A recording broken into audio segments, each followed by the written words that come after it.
According to reports online, the Apple iPhone sales are the healthiest they've ever been, yet when you look at the device in a vacuum, it's actually not all that impressive. So how has Apple been able to grow like this? What does China have to do with all of this? And how has Android still not solved its Gen Z problem? Hey guys, I'm Ryan Thomas, and the iPhone 17 series has been a raging success for Apple since its release. In an article by the BBC, Callie Hayes talks about how there'd been a jump in sales since the 17's release, referencing Tim Cook's comments about the company being in supply chase mode. South China Morning Post reported that China appeared the strongest in Apple's quarterly earnings, being the world's largest smartphone market. And Reuters states that iPhone revenue in particular is expected to rise by around 13% in the first fiscal quarter of 2026. So it really is looking up for the guys over at Cupertino right now. But when I pick up the company's flagship model, the iPhone 17 Pro Max, I can't help but wonder where the excitement is really coming from and why so many people are picking up a new model, because this isn't the most groundbreaking device on the market. Far from it, actually. Of course, the biggest release this generation for Apple was the iPhone 17 base model, because that saw the biggest jumps in screen quality with a 120Hz refresh rate, a new base model storage queue with double the space as standard, the square selfie camera, the improved ultra-wide sensor, and a healthy boost to battery life as well. This might be one of the biggest upgrades to the iPhone in years, which bridges the gap between the base model and the Pro model. And for many people, this is now the one to buy. By the way, if you enjoy what we're doing around here, then please do hit subscribe to help us hit our goal of 500,000 subscribers. Thank you very much. The iPhone 17 Pro Max, now 6 months old, certainly grew in areas compared to its predecessor too, though I don't think the total product is quite as drastic a change. But I think I might know what's contributing to the high demand of this device in particular, even if those changes were not massive. Firstly, and I really do think it's this simple, it looks different.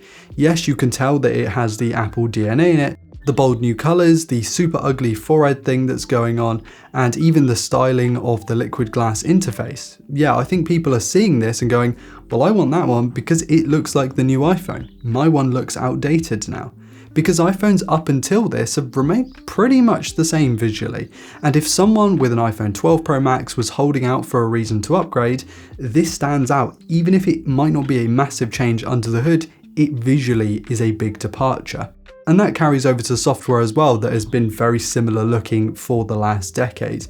It looks fresh and exciting iOS 26, but was riddled with readability problems on launch. And arguably there are still some of those readability concerns a few iterations down the line, what we have today. Of course, we know that we can install this software on the older versions of the iPhone, but the 17 series was the first to ship with it and to be advertised with liquid glass, and I think that will have mattered to a great many people. And the external visual aspect being a unique selling point here is kind of hilarious when you consider the Scratchgate controversy that surrounded this phone for a long while after its launch actually. The new aluminium chassis being remarkably easy to mark compared to the glass sandwich before is unfortunate to say the least. Though with this cheap case that I've run on my phone since I got it, well, it hasn't picked up any visual or obvious visual damage.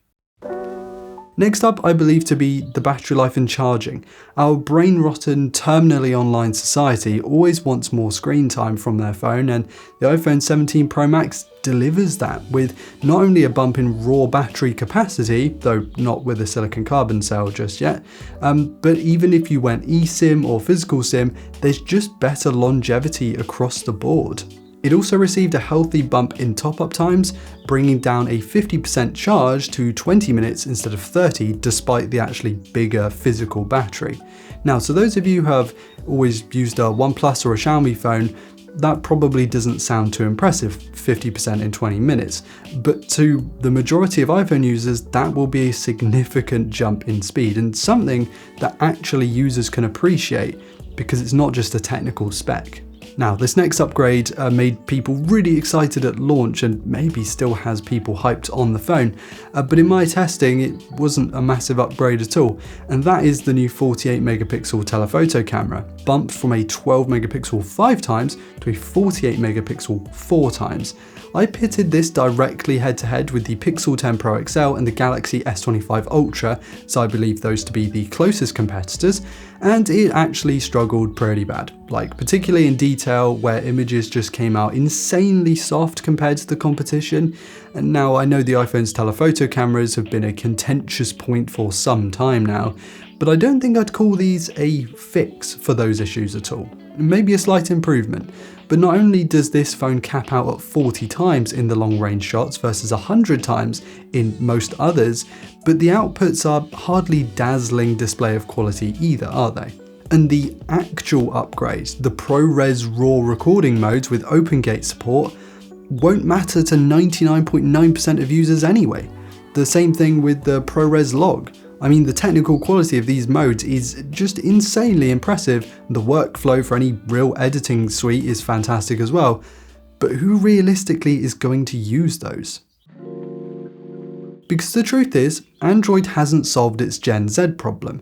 The iPhone is still the trendy phone to have. They hate the word trendy, by the way. Whether it's sports people, TV celebrities, or their favorite influencers, which is a growing group of people as well, using the iPhone, the allure to have Apple's flagship is still there, even when the substance isn't there to back up the public imaging. The iPhone 17 Pro Max 6 months later is a pretty interesting device, even if its price hasn't budged on any third-party websites. Its battery life is excellent, its screen and performance very impressive, but its fit and finish, its camera quality, its software, all kind of meh compared to the heights that Apple was at just a few short years ago. I can recommend this phone to those who want the latest iPhone and the biggest and the best one, because it's still a very good phone objectively. It should stay quick and usable for a good few years, and as a package, it's pretty good, but to those who would consider an Android, for me, there is no competition for the Pixel 10 Pro series for the mainstream users. They are at the top of my recommendations list, just ahead of OnePlus's offerings. They might not be the ones that your favorite influencer is using, but they're the ones that for me present the best value, which doesn't always have to mean a cheaper price. Guys, I'm pretty sure many of you don't use an iPhone because this is Android police, and this probably won't matter in the slightest to you, but if you have noticed how despite models almost dropping in their total quality, them still being regarded as some of the best in the world, the iPhone is just a weird thing. Even in many regions outside the US where the blue bubble means not as much, people still want an iPhone.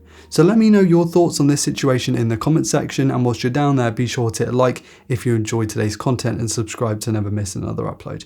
Thank you all so much for watching. I've been Ryan Thomas, and I'll catch you later. Cheers.